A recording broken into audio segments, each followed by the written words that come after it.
시청자 여러분 안녕하십니까? 김신철 변호사입니다.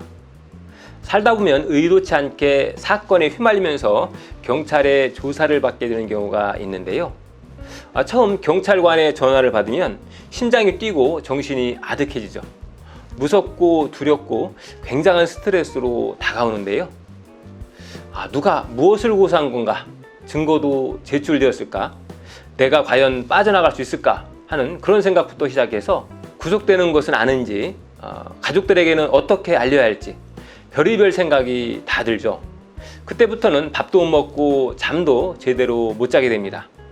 그래서 오늘은 부득이 경찰의 조사를 받게 되었을 때 꼭 알아야 할 대처 방법 5가지를 말씀드리겠습니다.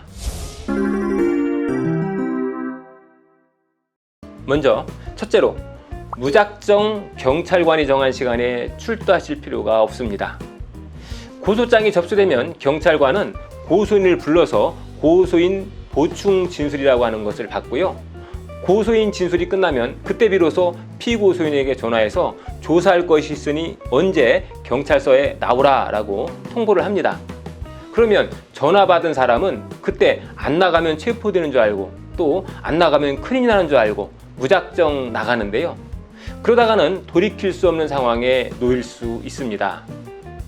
경찰은 이미 고소장을 보고 고소인 보충 진술까지 들은 상태에서 이미 이 유죄에 대한 심증을 갖고 있죠.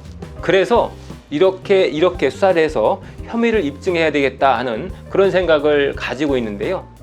그런 경찰관을 아무런 준비도 없이 만나서 조사를 받게 되면 백발백중 그대로 덫에 걸려들 수 있습니다.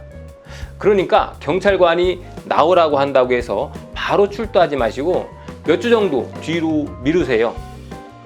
시간을 충분히 가지면서 방어 준비를 한 후에 출두하시는 것이 좋습니다. 보통 실무를 보면 3번 이상 출석에 불응하면 체포영장을 발부하는데요. 이것도 중대범죄의 경우에나 그렇고요. 또 무단 출석이 아니라면 체포영장을 발부하는 일은 없으니까 걱정하지 않으셔도 됩니다.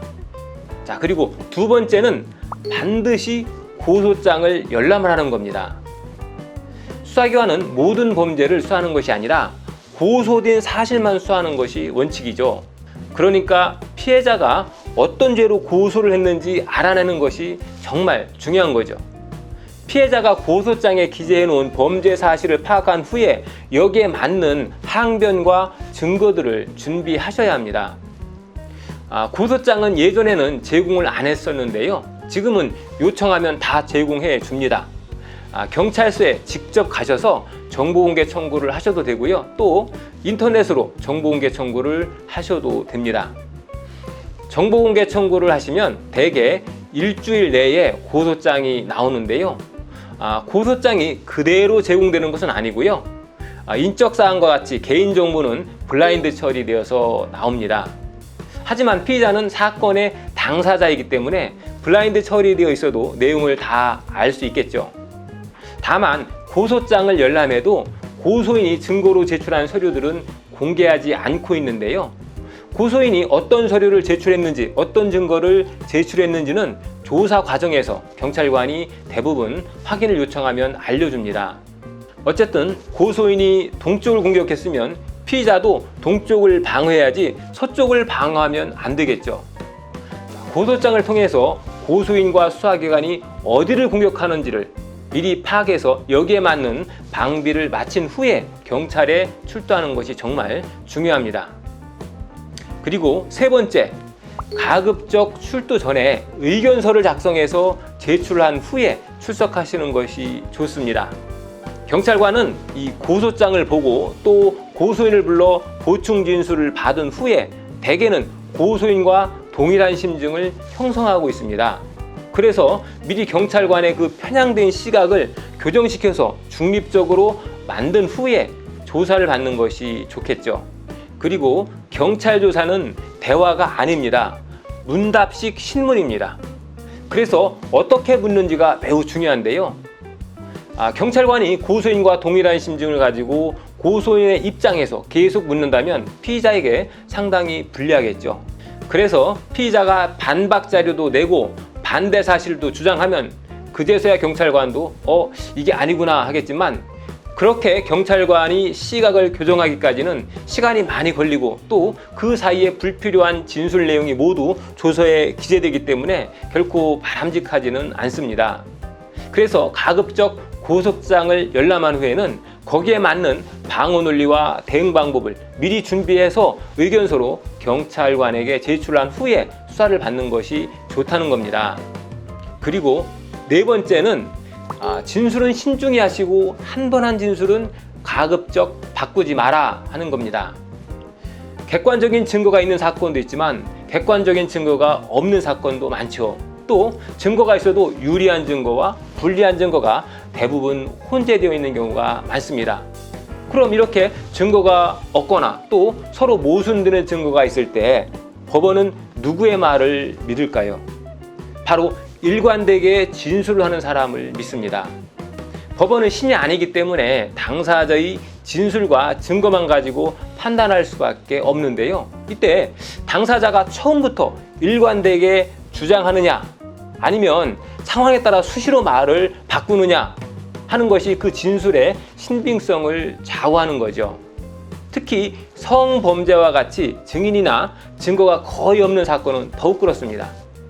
예컨대 피해자가 언제 어디서 어떻게 당했다라고 일관되게 진술하는데 피의자는 진술이 바뀐다면 대부분 유죄가 나옵니다.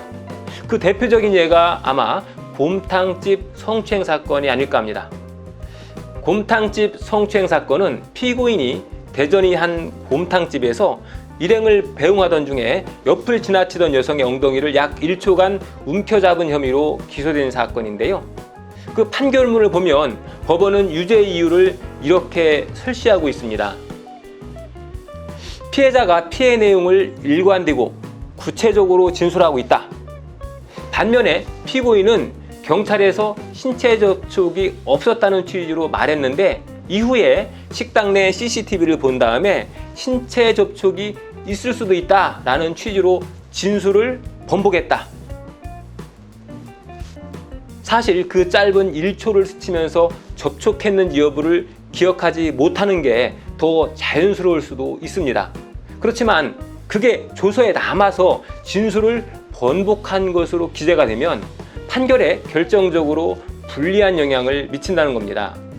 그러니까 진술, 특히 범행 인정 여부에 관한 진술은 신중히 하시고 진술이 이루어졌다 하면 가급적 뒤집지 않으셔야 합니다.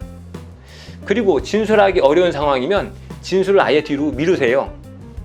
조사를 받다 보면 예상치 못한 질문을 받거나 예상치 못한 증거를 마주하게 되는데요. 그때는 명백한 것이 아니면 진술을 뒤로 미루시는 것이 좋습니다.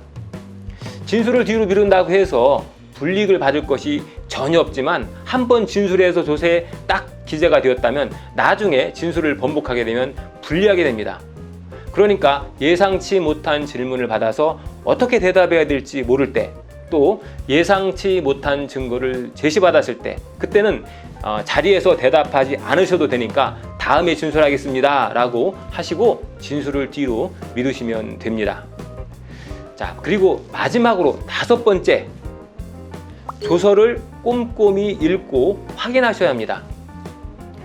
경찰에서 조사받은 후에 남는 것은 이 조서뿐인데요. 조서가 법원에 가면 유죄 인정의 자료가 되는 거죠.